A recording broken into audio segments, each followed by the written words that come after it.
It's up to you. And I try to tell that to lacrosse players that I see across the country over the course of the year, thousands of kids.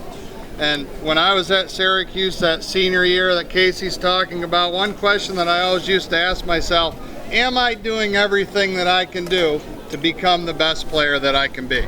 And that's a question that you really got to ask yourself. Are you doing everything that you can do to become the best player that you can be? And you can't lie to yourself, you know. Okay, you know. You look yourself in the mirror. One thing that I try to tell people as well in terms of training and becoming a really good passer, I can't tell you how many times I've been out in the backyard with my brothers. We'd come up with all sorts of different games where I couldn't move my stick. So Casey wouldn't get a point there, he'd get a point there, and we would go back and forth.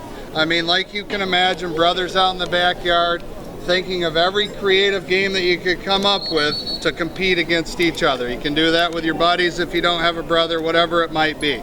But our message is pretty simple. You look at me, I'm not the biggest guy, I'm not the fastest guy, I'm not the quickest guy, but I've been able to be successful at the highest stage of the game of lacrosse. Major League Lacrosse, I've won the MVP trophy a couple times. Okay, I was captain of Team USA. A couple moments in my lacrosse career that I'm certainly very proud of.